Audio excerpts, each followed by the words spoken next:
오늘 말씀의 제목은 주님이 세우신 교사와 그 가르침, 주님이 세우신 교사와 그 가르침입니다.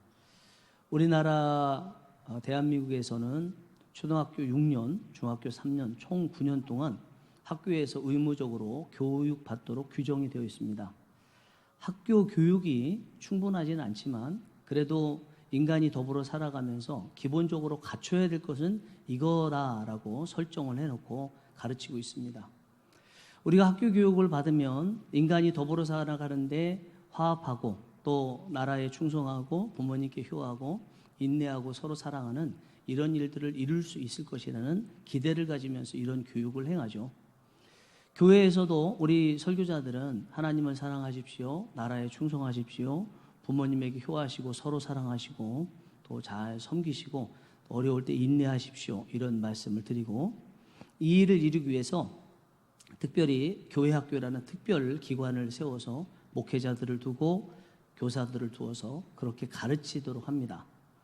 어릴 때 영유아 유치부부터 청년부 때까지 교회학교에서 교육을 잘 받게 되면 우리가 기대하는 것 같은 훌륭한 인격을 가진 사람이 되고 사회적으로도 사람들로부터 존경을 받고 덕망이 있는 사람이 될 수가 있습니다. 그런 사람들이 또 자라게 돼서 나중에 스승이 되어서 가르치게 되면 이것이 계속 이어지면 나라는 그야말로 이상적인 나라 국가가 될 수도 있을 거라고 생각하고, 그런 교육은 참 꿈의 교육 같다, 그런 생각이 듭니다. 그런데 여기서 한 가지 찜찜한 것이 있습니다.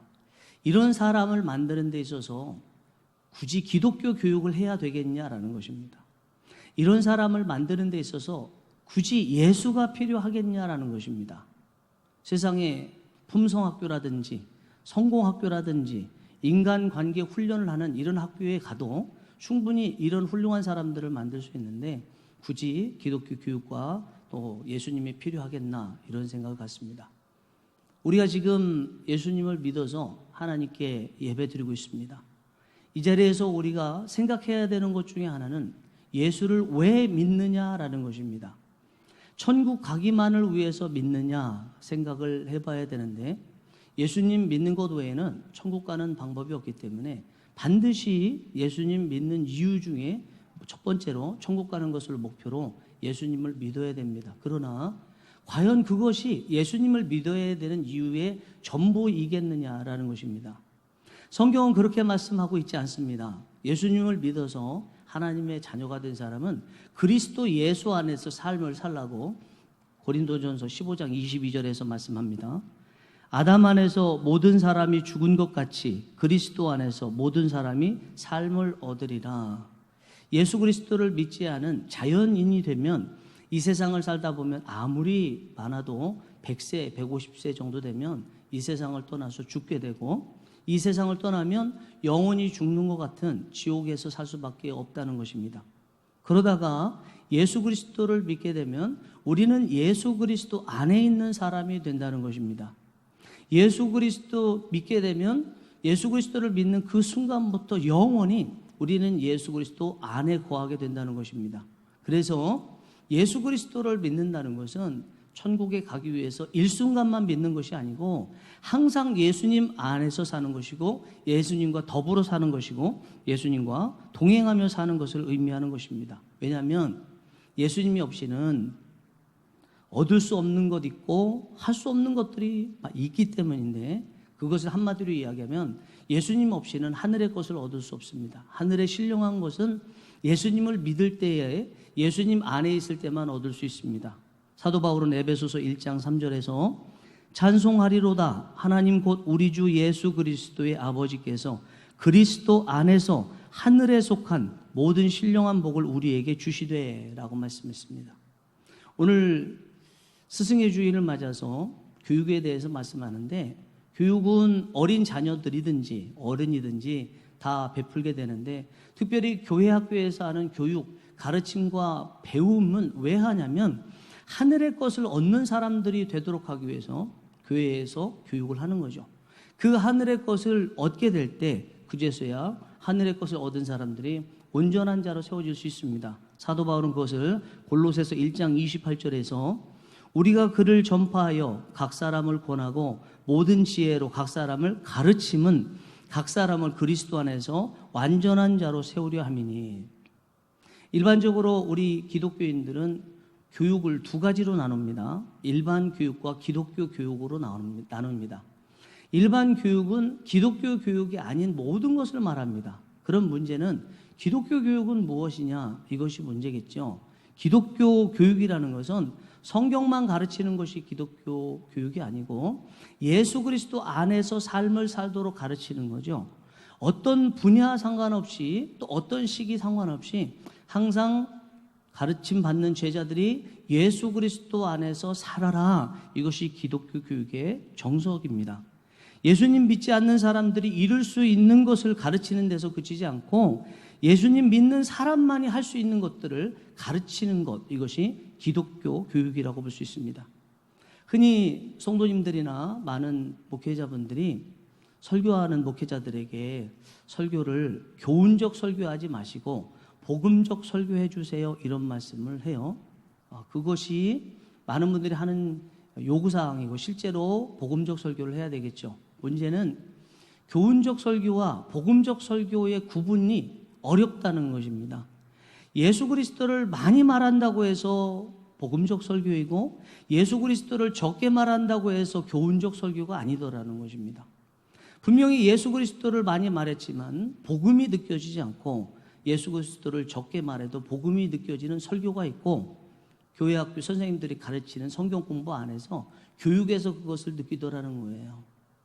우리 성도님들이 저희 목회자들에게 복음적 설교를 해주시고 복음적 교육을 해주시고 교훈적 설교나 교훈적 가르침은 베풀지 말아주세요, 이렇게 말씀하시는데, 그런 분들에게 제가 예를 들어서 그러면 복음적 설교와 복음적 교육, 복음적 세상적 교훈적 설교와 교훈적 가르침, 그 두 가지 차이는 무엇입니까? 이렇게 여쭤보면 몰라요.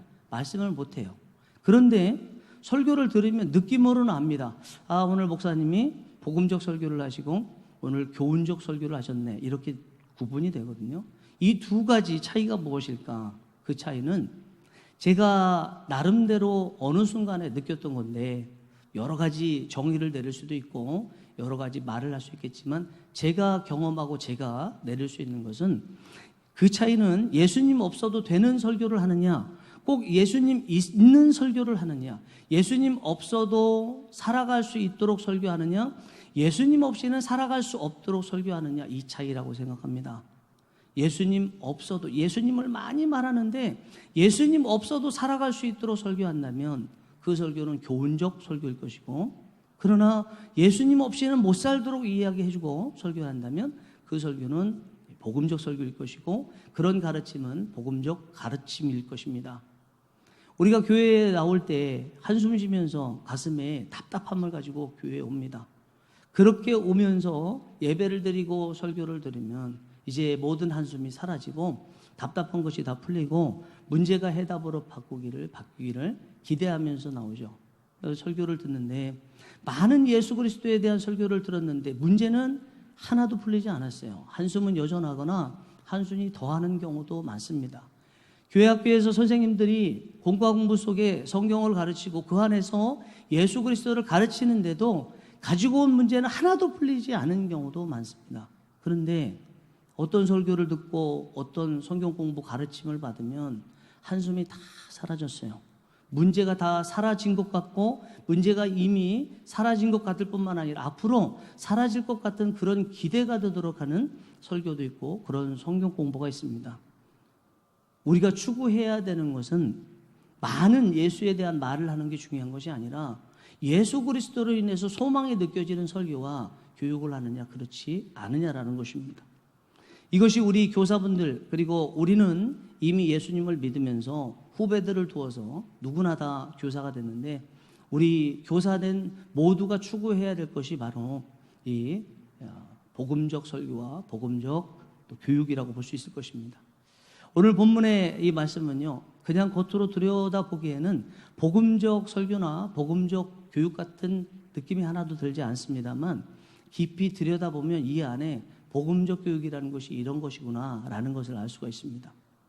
어느 목자가 있습니다. 목자가 양들을 많이 키우고 있는데 늦은 시간에 양들이 갑자기 달리기를 하는데 낭떠러지를 향해서 달리고 있어요. 목자가 그렇게 달리면 낭떠러지로 양들이 떨어질 것을 알고 막대기를 가지고 양들을 때립니다. 그런데 양들이 아랑곳하지 않고 계속 낭떠러지를 향해서 달려가고 있어요. 목자는 더 세게 양들을 때립니다.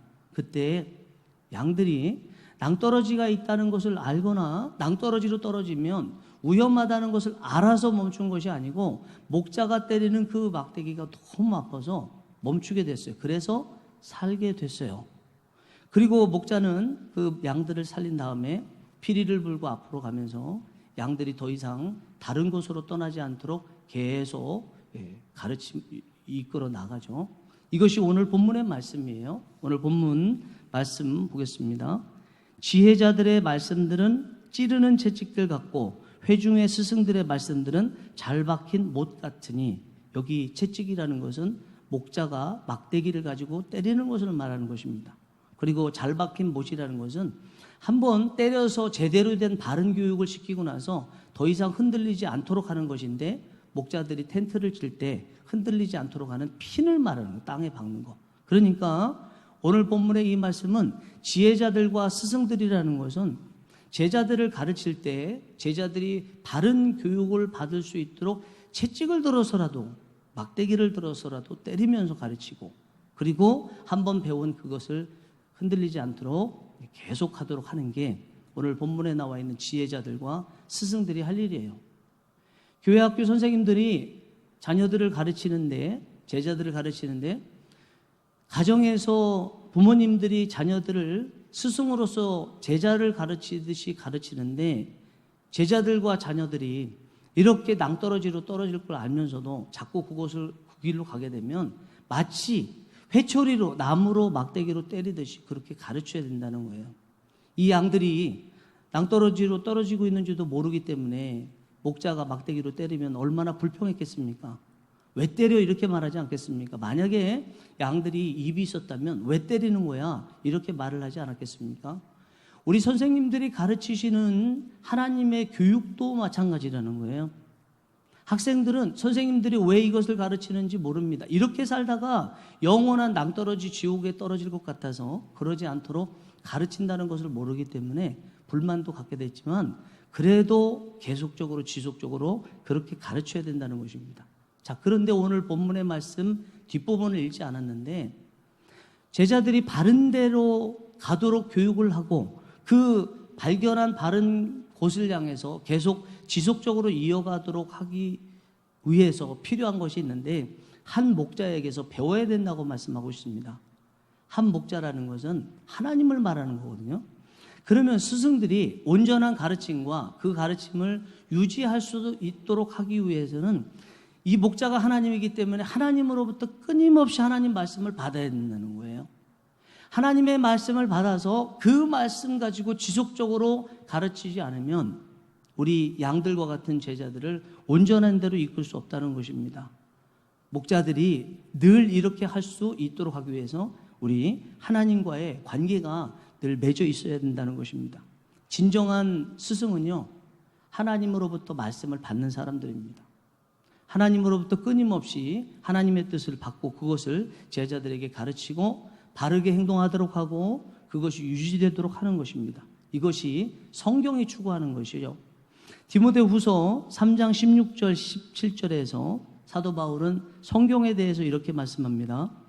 모든 성경은 하나님의 감동으로 된 것으로 교훈과 책망과 바르게 함과 의로 교육하기 유익하니, 이는 하나님의 사람으로 온전하게 하며 모든 선한 일을 행할 능력을 갖추게 하려 함이니라. 하나님의 가르침이 담긴 이 성경 안에는 사람을 온전하게 하는 방법이 있대요. 성경 말씀이 일순간에 천국에 갈 때만 필요한 것이 아니고 항상 필요한데, 이 모든 삶의 부분에서 항상 필요하고 적용돼야 된다는 것입니다. 그런데 우리 주님 예수님은 요한복음 5장 39절에서 모든 성경은 나에 대해서 기록했다 말씀했습니다. 그렇다면 우리가 기독교 교육을 하면서 교회 안에서 설교를 듣고 교육을 받으면서 어떻게 살아야 되나, 예수 그리스도가 항상 있도록 살아야 된다는 거죠. 어느 일순간만 예수 그리스도가 있어서는 안 되고 어떤 삶에서든지 예수 그리스도와 연관되도록 살아야 된다는 말씀입니다. 교회학교 선생님들 하면 일반 교육과 다르게 예수님이 필요한 것은 천국 가는 데만 필요한 것이 아니고 삶의 모든 부분에서 필요하다는 것을 알려주고 그것을 깨우치도록 하는 게 우리 선생님들이 하실 일이고요. 선생님들이 그래서 예수 그리스도를 우리 제자들에게 연결시켜주고 또 제자들에게 예수님께 가도록 이끌어주는 것이 교회학교 선생님들이 하셔야 될 교육이라고 볼 수 있습니다. 오늘 말씀을 통해서 한 가지만 보겠는데 우리 기독교 교육이란 무엇이냐? 우리 기독교 교육의 중심은 예수 중심이어야 한다는 것입니다. 사회교육에서도 진리를 정하고 진리를 가르칩니다. 그것이 이어지도록 합니다. 그러나 사회교육만으로 부족한 것이 있어요. 그래서 기독교 교육이 필요하고 기독교 교육이 있어야 되는 거죠.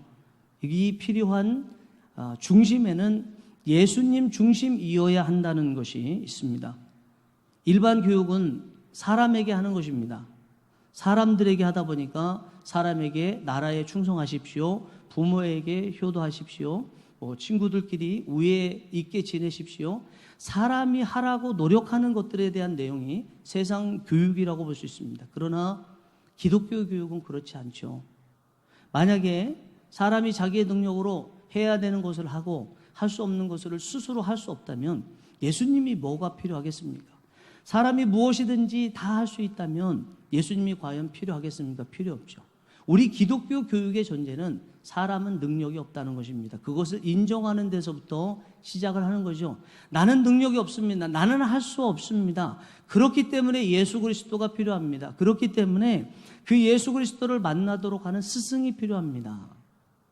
스승과 제자 사이에 예수님이 계셔서 스승이 제자들을 예수 그리스도께로 인도하는 교육이 필요한 것이 그래서 우리 기독교 교육이 필요한 것입니다. 그렇게 될 때 세상에서는 얻을 수 없는 한계를 극복할 수 있고 세상에서는 얻을 수 없는 해답을 얻을 수 있습니다. 나는 약하나 예수님은 강하시고 나는 무능하나 주님은 유능하시기 때문입니다. 사람들은요 이것을 잘 몰라요. 아무리 가르쳐도 예수님을 아직 만나지 못했기 때문에 이해하지 못합니다. 어제 미용실에 머리를 자르러 갔습니다. 아무래도 머리를 자르는 곳이다 보니까 대화를 하다가 복음을 전하는데 제가 그런 말씀을 드렸습니다. 일반 사람들과 다르게 교회에서 예수님을 믿게 되면 암에 걸린 사람이 머리카락이 오히려 낫는 경우도 있고 머리카락이 휘어지다가 오히려 검어지는 그런 경우도 있습니다. 제가 이렇게 말씀드렸습니다. 그러자 이 미용사분이 그거는 말이 안 되지 않습니까? 아마 그거는 기분 문제일 텐데 매일 50가닥의 머리카락이 빠지다가 어느 순간부터 10가닥으로 덜 빠지니까 그래서 머리가 나는 것처럼 느끼는 것 아니겠어요? 그러시더라고요. 그래서 50가닥이 빠지나 10가닥이 빠지나 빠지는 것은 빠지는 거고 그 빠지는 것이 지속되면 빠졌다는 것이 느껴지는 거기 때문에 정말 덜 빠져서 그렇게 느끼는 것이 아니라 더 낫기 때문에 제가 말씀드린 겁니다. 이렇게 말씀드렸습니다. 근데 그거 믿을 수 없습니다. 이렇게 말씀했습니다. 믿을 수 없죠. 사람에게는 나름대로 한계 지어진 것이 있습니다. 이 정도는 사람으로서 가능하고 이 정도는 불가능하다는 한계가 있기 때문에 사람의 생각의 한계를 넘어서는 것에 대해서는 믿을 수 없죠. 그러나 우리 기독교는 그 한계를 뛰어넘는 종교이기 때문에 그것에 대해서 우리는 인정을 하고 그것을 추구하며 나아갈 수도 있습니다. 우리 세상 교육은 불가능한 것을 정해놓을 때 우리 예수 그리스도를 믿는 사람들 그렇지 않은데 어떤 사람이 의사 선생님들도 다 포기한 중병에 걸렸어요. 이곳저곳을 다 다녀봤는데도 병을 고칠 수 없게 됐습니다. 그러다가 자기가 살고 있는 옆집에 교회를 다니는 분이 우리 교회 갑시다 그래서 일단 따라왔습니다. 따라서 예배를 드리고 설교를 하는 중에 목사님의 설교 한마디에 마음이 무너졌어요. 목사님이 하나님께서 여러분들을 사랑하십니다. 당신의 아들 예수님을 이 땅에 보내시고 내어주시면서까지 하나님은 여러분들을 사랑하십니다. 이 말씀 하나가 그분의 마음을 무너지게 만들고 그분이 울음을 터뜨리며 통곡하게 만들었습니다. 그분은 울음을 참고 그때가 주일이기 때문에 집에 돌아가서 다음날 병원에 가서 사진을 찍어보니까 병이 깨끗이 나았어요. 그분이 하나님께서 여러분들을 사랑하십니다. 그 말씀을 들었을 때 그 여러분 중에 하나님께서 분명히 지칭해서 그분에게 말씀하시는 거, 나에게 말씀하시는구나 이렇게 느끼게 됐죠. 그러면서 정말 내가 하나님께 사랑받는 이런 존재인가? 자기도 몰랐지만 지금까지 그분은 내가 이 세상에 왜 살까? 나는 존재감이 하나도 없는데, 나는 이 세상에 있어봐야 소용없는데, 자기 자신의 존재감에 대해서 바닥까지 내려갔던 사람이었기 때문에 하나님께서 여러분들을 사랑하십니다. 당신을 사랑하십니다. 이 말씀 한마디에 마음이 무너졌던 것입니다. 그 한마디가 그분 안에 들어오자 세포가 놀랐습니다. 질서를 잡게 되었습니다. 그래서 병이 낫게 되었습니다. 여러분, 예수님을 만나면 우리가 생각하는 한계를 뛰어넘는 역사가 있어요. 그래서 예수님께 나아가는 거죠. 병든 자 나을 수 있을 뿐만 아니라 혹시 마음에 무너진 분이 계시면 그 마음 바꾸기 어려운데, 그래서 잠언서 4장 23절에서 무릇 지킬 만한 것 중에 더욱 내 마음을 지키라 말씀하실 만큼 마음을 바꾸기는 어려운데, 마음 바꾸는 것도 사람으로서는 할 수 없지만 예수님으로서는 할 수 있죠. 그렇게 마음이 무너져 있을 때, 그때 무너진 사람을 기도 중에 하나님께 올려드려서 하나님이 받으시고 그 사람이 예수님을 만나게 되면 놀라운 기적의 역사, 마음을 회복하는 그런 역사가 있게 됩니다. 날개를 펼치는 삶이라는 책을 쓴 양진승이라는 분이 있어요. 이분이 2016년도에 미국의 ABC 방송에 나와서 미국 전역에 유명한 사람이 됐습니다. 이분은요, UCLA 대학교를 나오고 그리고 영국에서 캠브리지 대학원을 나온 아주 좋은 대학교를 나온 석학입니다. 이 사람이 경제학을 전공했지만 그림도 잘 그려서 그림을 전시해서 돈을 받을 만큼 그림을 잘 그려요. 그런데 캘리포니아의 레딩이라는 지역에서 연고도 없는데 그곳에서 살면서 이분이 살고 있는 그 집의 벽에다가 전시를 해서 유료로 봐야 되는 그림들을 매일 20점씩을 이렇게 전시를 했어요. 그 사람들이 귀한 그림을 무료로 보게 된 거죠. 이것이 ABC 방송국을 통해서 미국 전역에 알려지게 되었습니다. 이 사람은요, 이렇게 UCLA라든지 캠브리지 대학원을 나올 만큼 어린 시절을 탁월하게 보내지 않았습니다. 이 사람 목사님 아들이거든요. 초등학교 때부터 문제아라는 말을 들었습니다. 중학교 때는 담임 선생님이 아버지 목사님을 불러다가 아이가 자퇴하는 것이 좋겠습니다, 이런 이야기를 할 정도였습니다. 흔히 말하는 세상 교육에서도 이 양진승이라는 초등학생, 중학생을 포기한 상태에 있었습니다. 사람들은 수군거립니다. 목사의 아들이 왜 저러나, 이런 얘기가 들렸습니다. 그러거나 말거나 이 두 분의 부모님, 목사님과 사모님은 두 손을 모으고 그래도 말씀으로 가르쳤고 지금까지 믿음 위에 서도록 계속 가르쳤기 때문에 하나님께 그 아들을 기도 중에 올려놓고 계속 기도했습니다. 하나님, 이 아들을 불쌍히 여겨 주시옵소서. 어떻게 낳고 어떻게 기른 자식인데 하나님, 이 아들을 주님 손에 올려드립니다. 이 아들이 예수님을 만날 수 있도록 도와주시옵소서. 간절히 기도할 때 어느 날 이 아들이 예수님을 만났어요. 그리고 정신 차리고 UCLA를 가고 캠브리지 대학교에 갔습니다. 대학원에 갔습니다. 여러분, 좀 전에 말씀드린 대로 양진승이라는 이 사람은요, 초등학교와 중학교 때 세상 교육에서는 더 이상 희망이 없다라고 말을 했습니다. 가르쳐도 소용이 없다, 가능성이 있어야 가르치는데 전혀 이 사람은 가르칠 가치가 없습니다, 이렇게 말을 했습니다. 그런데 부모님이 이 아이를 예수님께 기도로서 인도하고 나서 예수님을 만나고 나니까 이런 놀라운 역사가 일어나더라는 거예요. 우리가 생각하는 한계가 있는데 그 한계에서 우리가 멈춰서고 안 된다고 생각하지만 예수님께 나아갈 때 놀라운 변화가 일어나더라는 것입니다. 자식들 키우다 보면 어려운 일 많이 있습니다. 힘든 일 많이 있습니다. 정말 그렇게 살아라, 포기하고 싶을 때도 많이 있습니다. 그러나 포기하지 않고 그 자식을 위해서 기도하면서 하나님께 올려드리면 하나님께서 그 자식이 예수님을 만나는 그런 역사를 이루어 주셔서 우리가 감히 꿈도 꾸지 못했던 일들을 하나님께서 행하시는 것을 볼 수 있습니다. 우리가 어려움을 당할 때 우리는 누구나 예외 없이 거의 그럴 것 같아요. 사람들에게 찾아가서 대화를 나누죠. 이런저런 대화를 나누는데 그것이 전문 상담가에게서 가서 대화를 나누든 아니면 아들에게라도 가서 대화를 나누든 나름대로 어려움이 있을 때 대화를 나눕니다. 이거를 한마디로 이야기하면 상담이라고 말을 할 수 있겠죠. 상담이라는 것은요, 상담가가 찾아온 사람의 말을 듣고 또 그 들은 후에 어떻게 살라고 권면해 주는 거죠. 일종의 교육하고 똑같습니다. 상담에도 두 가지가 있습니다. 일반 상담이 있고 기독교 상담이 있습니다. 일반 상담은 인간의 한계 내에서만 상담을 하는 것입니다. 그러나 기독교 상담은 그 한계를 뛰어넘는 예수님께 인도하면서 예수님께 나아가면 소망이 있고 소망이 실제가 될 수 있습니다라고 상담하는 게 기독교 상담인 것입니다. 저도 의치인 관계로 상담해 드릴 일이 굉장히 많아요. 목회자는 첫 번째가 설교지만 두 번째가 신방과 상담이거든요. 그래서 신학교에서 꼭 상담, 목회 상담학을 배웁니다.